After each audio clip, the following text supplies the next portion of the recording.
Okay, so now we're gonna just talk about the Roma versus PSG game. Porto. Porto, sorry, my bad.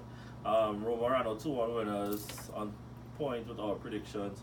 The Italian youngsters, Gianolo, scored twice on the night, and not much to really take from this tie. I do think Porto will put up a pretty good fight at home, Mm. but I mean, what do you think from this? You know? So far, this is the only game so far in the Champions League round of 16 that open. Well, I went well Yeah. from the neutral point of view. Okay, if we're being honest, when you're on the 16 done and you're reaching quarterfinals, more than likely everybody gonna want the winner this time. Yeah. And with now, the funny thing is that last year Barca drew Porto, and I'm pretty sure Barca felt like, okay, cool, we just need to be professional about this, and we'll reach the semifinals. And then, whoop, they lost and graduate, you know. And I'm not saying that Roma can't pop a fight, but if we look at Roma's domestic form, which I'll pull up here really quickly, but Roma has been performing pretty poorly in Room for one poorly, but still Domestically. still fighting for that fourth place spot in Syria yeah, because they are currently fifth. right now. They're fifth. After Yeah. 24 games played, um, one, two, they are only 1 point outside the top four. But I mean, for the last couple of seasons, Roma have been like a consistent to the second place between them and Napoli, you know, and they drop off in form this year actually had been pretty bad. After a summer full of changes and recruitment, they recruited over 10 players.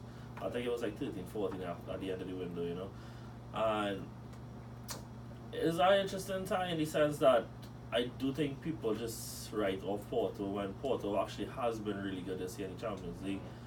And in the return leg, sorry, will be really interesting. Um, I think Porto could probably actually get a win, but I think it might be in a more broader, smarter sense to think that this should be Roma's own still. That's but based going off of Roma and with the Syria form. Roma don't look the same dark horse as it was back last season it was. Right. They don't look the same, and Roma have a tendency in the league to show good whenever they show good form, to show a dip in form, but also it's still working out for them in the league where they still neck and neck for that last Champions League spot. So Porto, right now this is the really only open game so far in Champions League, whereas in Porto, home Porto could come back and steal the victory. But so far for me, I go with Porto to pull back a win. Yeah. Wow. Good. Yeah, that's cool. Um, I want to actually leave the Spurs talk for Ty last because I feel like we'll end up talking a good bit about Yeah. that. Real Madrid ran out 2-1 winners against Ajax. Now, I honestly believe if this game was played before the winter break, that Ajax would have either drawn or won this game. I generally think that, which is why I predicted a draw because, like you say, Champions League night bring out a different side of people. But why I would say it would have to been a different side of it was because domestically Ajax has been really poor this year. They ran out 2-1 winners, and I predicted 2-2, and it probably should have been 2-2. Reason being, at 1-1, Ajax scored their second goal and VAR ruled it out, and I felt like this was one of those moments that VAR actually got it wrong. Yep. And now Real Madrid will are overwhelming favourites in this tie for the right reasons, but like we said, um, Ajax poor form for the since he returned from the winter break, and Real Madrid has actually been the opposite. Real has again we talk about this after they lost 2-1 to Girona this weekend. That is Spanish, I don't know that. And but other than that, they've actually been pretty decent since the 10 year beating Atletico Madrid and Atletico as well. My whole takeaway from this game was more one VAR was that I actually felt like after the summer that VAR was using the World Cup, that VAR was actually starting to reach a place where you can say, okay, it's technology is the way forward, and we need to find some way to kind of help take away the human error side of football because yes, we'll never achieve perfection in football, but we want at least I think most of us want that in the broader sense of it. We want the game to be played right, and we want the deserved winners to be outright winners, you know. And so I just think that this just kind of shows that VAR probably just not necessarily ready yet, and it should be there, but it shows that human error just can't be taken away from it. Do you expect anything from Ajax in the return leg? Before weekend stepping into the Bernabeu, I would say that's Madrid home, and teams normally come in there on European nights. Real Madrid turn up a different side of them, but Right. after that whole comeback win from Girona, it just shows that okay, and this I know for the some Madrid fan looking at all this, they can't just judge Madrid off that one little blip, but it shows that teams could come to the Bernabeu now Right. and hope for a positive result. And if Ajax is to continue the form that they showed in group stages Yeah. against Real Madrid in the second leg, and with just a narrow margin, They would have to score too Mhm. because you know the away rule. yeah, they would have to. I just think like Ajax were one of the better performances in the group stage. They gave Bayern a complete run for their money in the Yeah. first spot, and I think like one of the best players in the group stage was Dusan Tadic. You know, going back there after a spell with a long spell with Southampton in the Premier League, and I felt like they are capable of it. They are one of the youngest teams in Champions League, but they also have some of the really good talent there. You know, we talking about players like Van der Beek, we talking about Delight, talking about De Jong. yes, they are David Neres. We talking about some really bright players that might one day play for some of the biggest giants in European football. And you never know, like you say, you know, Girona probably thought they would have gone there and got whitewashed. Because if I remember right, even in the weekend, Real scored first. Yeah. So it kind of just shows that they have vulnerabilities there to be taken advantage of, you know. Not to dive into too much, but Santi Scolari right now is really trying to leave his image on this squad, you know. Marcelo, who has been a stalwart at Real Madrid for years, probably up there in the first three names on the team sheet along Ronaldo and Ramos for years. He now isn't starting games anymore. Academy product Rossellon. I'm really butchering his name here. It started for them since the turn of the year and actually has been pretty good. So it's not the same Real Madrid team, so there are weaknesses to get at. Lastly, we have Spurs took on Dortmund. I thought honestly not anything against Spurs. I thought that given how great this attacking team was and how they trashed Atletico Madrid 4-0 in the group stage, I thought this Dortmund team could have gotten a win and at least scored some goals. But Spurs were fantastic. 100% credit to Pochettino for getting his tactics right on the night. I think it should be said that while people were saying that, yeah, they done this while missing Harry Kane and Ali, Dortmund had a lot more players missing that people recognize. So I just want to call them out here really quick. They had Royce missing. They had, I believe, Paco Alcacer. They had Piszczek missing. They had Akanji missing. And they had Julian Weigl missing. 5 players that, if I know 4 of them at least were starting for sure, and Julian Weigl actually has been starting when no centre-backs have been available. And we're talking about players who have been starting right through for them, and Royce has definitely been, he's right now one of the nominees for Player of the Year in Germany. And missing these amount of players who scored a good bit of their goals and been part of their structure while they're going on this run to win the Bundesliga title, it was always going to be a challenge for them. But at the end of the day, part of the job is being able to manage through injuries. And credit to Pochettino because he is an example of that. They just ran through the Premier League missing Ali, Son through international duty, Musa Sissoko was out through injury, Harry Kane is still out, Ali, I said Ali already. But yeah, he managed it and he showed that that's what you can do. He went totally off book, put Vertonghen on the left wing back and it worked fantastically. Scoring a goal like a striker. And a really, really good night for Spurs. A really, really convincing win.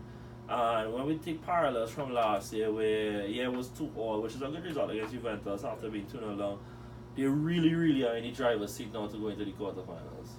Well, the noise around that game was Sancho returning back to London, and Sancho could be the player that could sway them towards a win. Yeah. But it just showed that looking at a player like Sancho who doesn't have all the experience step up against a defense like Spurs. Right. Because although Pochettino got the tactics right when it comes to the defense, those players played well trying to nullify any chances that Dortmund had. And well, looking at Vertonghen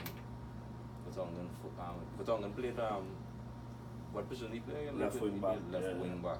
Or left mid, And looking like a striker in that for that goal. Yeah, great cross too. I mean, a lot of people said that he's a really good defender on the front foot, and that's a more underrated part of his game. Ashton Wanfoyth had a good game. He's known to have a lot of errors in him, but when you see him play on the ball, if he continues to be allowed to play under the coaching of Mauricio Pochettino, we look at how well polished Poch has made a lot of defenders. We look at Davinson Sanchez, relatively rough, coming good. Oliveira, Vertonghen. One fight on the ball is really good. It had this moment in the game really early where he dribbled past, well, not dribbled, but shaked off two players and stepped into the midfield to keep Spurs going forward. And you could tell that there's a talent there, and hopefully, he could come good under his fellow countryman being Argentine as well. Great night for Son. Son has actually scored more goals against Dortmund than anybody else he's played against. And that's actually kind of funny considering that, he hasn't been in Bundesliga for a number of years now. Do you expect anything from Dortmund on the return leg? Looking at this, Dortmund has a fairly young side, they play Dortmund back in Champions League after a while. Yeah. And the Spurs side now went from that performance showing their experience in Champions League and showing that we can grind all wins we could. And Harry Kane and Hal will be back for them too, Well, I'm sure I'm looking at that might, with all those players coming back and this 3-0 lead, I really think there's going to be too big a mountain for Dortmund to come back. Yeah, and I know any listener would know that I have a tendency to bring up the whole concept of Spurs and stuff, right? And while I don't want to go there is a thing to be said about players who haven't crossed hurdles, right? There's nobody in this Tottenham team has crossed the round of 16. And they also know what it is to be at this position where people are expecting them to go on and win and to throw it away. So, in the game now, let's just say, that's argument's sake, right? Early in the game, 10-15 minutes in, they concede one. Those fears creep in. You can't say they don't. Panic mode going to start. And a Spurs player came out, I believe it was last year, Danny Rose saying that the pressure that a professional footballer faces is monumental. People say, you get paid to cope with it, and yeah, it's true. But you are holding the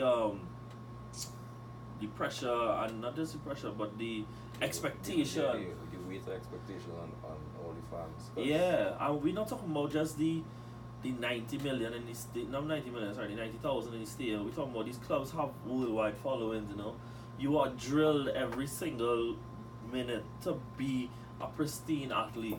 We are talking about, players who have social lives now where it's not private at all, where you follow them on Instagram, you follow them on Twitter. The second that a result goes bad and people figure, you are the reason, they go to your social media and tell you die. They tell you that you should run off a cliff, you shouldn't be a professional footballer. And it is a highly pressure intensive line of work. And so just bringing it back to my point here, let me just say again for argument's sake that Dortmund gets an early goal, that pressure, if you're not accustomed to dealing with it, to ride it out, to see it through, that could break you. And because you mentioned that now, looking at it now, the second leg is basically Spurs against Spurs. Right. So right now, the Spurs dealing with the pressure where Spurs fans, and I saw Spurs players not even comfortable with it with that 3-0 lead. Yeah. And like we did it at home, but knowing not how Dortmund had been playing this season, Dortmund with the pace that Dortmund have. Yeah. Once Dortmund just get that one chance, they might take it. Yeah. Whereas I'm looking at that pressure that behind Spurs and looking at on Dortmund. Dortmund don't have that much pressure going into them. They're already doing good domestically. Yeah. They don't have much expectations to go that far in Champions League, but just putting a good performance. And I'm gonna ask you something, which off the top of your head, don't you think that the Dortmund Stadium is one of the most intimidating places to be in? I know it's something like if we really just try to make some argument for Dortmund here, but it's more a case of watching it from a holistic point of view. Definitely, without a shadow of doubt, this tie should be Spurs on. They should not have to go away and concede 3 without replying. Like, I do think that it is possible that they would concede 3, but they have the attacking talent to get the away goal and put them again in the driver's seat. And nobody would care that they shipped 3. The important thing is that they would go through. But there is the matter, the fact that, crumbling can't happen. Nobody thought that when Barca lost 4-0, that PSG would have eventually lost that tie 6-1. It happens. This sport is literally the sport of the impossible. And I think it would be a really interesting game to see. It could start off really cagey by no team wanted to be given away a goal. Okay, if Dortmund concede early too, that could be bad. That could be really bad for them. So I actually feel like this might be a really nice tie to look to. So not to just stay here too long with you guys, I really want to keep this one short for you all. We're gonna look ahead. I know I did this already on the other Champions League podcast, but just some of the ties this week. Barca visit Lyon in a game of two very, very attacking teams, which would be this Tuesday. Barca actually wobbling at the moment. Lyon ended PSG's unbeaten run, and I think this should be a really good game. I can't remember my prediction back then, but I was expecting Lyon to win at home and then Barca to decimate them in the camp. I'm still expecting Lyon to win this game. I'm expecting Lyon to win at home for sure. So I'm just really quickly gonna try and pull up Barca's fixtures over the last few days. So Barca won 1-0 to Valladolid this weekend gone, and the ironic thing is that I think Valladolid is one of the teams fighting relegation. Nearly every shot in this game, Valladolid sat under 60 in the game. Nearly every shot taken in this game was passed through Lionel Messi. And this team is so Lionel Messi heavy right now that they can't function without him. You're a Man City fan. You went through Lyon, through the group stage. When they put Ndombele to mark David Silva in the game, it saw how it shut down Man City's plan in the game. Who said it won't do a same man marking job to Messi now? I know Messi is definitely a supernatural talent, and he has been able to shake off players before, but they are so concentrated to Messi right now, and there are so many star names in this team. We're talking about Coutinho, we're talking about Suarez, we're talking about Dembele, and yet they still can't seem to function at 100% without him. But look at the standings at Barcelona, but look at the counterparts in Lyon. Look at Ndombele, Depay, Fekir, Cornet. Yeah, Cornet is actually having a really good season. Even can't remember his name. But look at all the players that Lyon have, and this Lyon side is a young side that that have a point to prove. Yeah. And you can see anyone in the City game because from game day one, City was expected to run away. And we know the type of football Man City plays. Man City quick football, quick build up play. Yeah. Well, Lyon quick but in response, as they lose that ball, quick counter attacking, and the amount of pace that they have in strike and in the wings. Yeah. And well, when City played them in game, well, they didn't have Fekir. Right. But a player of Fekir's quality in the midfield. With Leon's midfield three. Yeah, with Fekir and Dombele and Awar. Yeah. He's very good. Those players, just give them those three can run that game and just give them any chance to release the pie or release corner. I tell you, whatever chance they get. I think it really would be a really interesting game. Even against Man City, as we moving off of this, you're really clinical any chances they got, Actually, yeah, to some extent. Because I actually remember Corner could actually score more in that game. The second game. Liverpool take on Bayern Munich. I expect Liverpool to win. Bayern actually is resurrected their form there now. I believe Dortmund played this evening. I didn't check that fixture yet. But before this game, they were either 1 or 2 points behind the league leaders. But I still expect Liverpool to come with this game as winners. I know. I know. Firmino might end out for the Bayern game. Right. Firmino show a little bit of form, but I really don't think Firmino was going to add anything to that game. But as European nights are looking at and comparing Bayern like with Madrid. Yeah, but you say European nights. I know European nights at Anfield. Oh yeah, I do not. Look, because it's at Anfield, for sure I'll give them this game. I could give them that, but it's not going to be easy. If there's a game that Liverpool is to win, I can see it being a 2-1. Alright. For sure. Cool. Not helping the case going into the Allianz. Right. This type of the Allianz. Yeah. Definitely. Fact. But the Liverpool side right now, you're seeing this, they have a slight little dip in form. Hey, if I didn't know better, I'd say it's a Man City fan. Slight little dip in form, but we move across Atletico versus Juventus 0-0. I expect nothing from this game, honestly. Atletico have been scraping by wins for the last few games, except against Real. 1-0, 1-0, and there's only so much Griezmann can do. He actually has been doing everything, but I expect 0-0. Probably a 1-0. Probably. I expect a 1-1. I expect Atletico to start off. Juve will score. Atletico will do their best, try and defend. Coming down to the end of the game, Atletico might just pull a 1-2 back. And there are very few teams better defending a 1-0 lead than Atletico. But out of those few teams, Juventus might be one. So it's really something else. Schalke, Man City, I was going for 3-1 this game. Man City 3. Man City do the opposite of Liverpool right now, where they are hitting form at the right time. And I expect for Leroy Sané and Co, if he plays, to. I do think because it's against Schalke and his former team, he will play. For sure, they're gonna Pep likes a storyline. Yeah, Pep going to get some of that one against his old team. And I really hope, just as a football neutralist, I really hope that Raheem Sterling continues his fine form.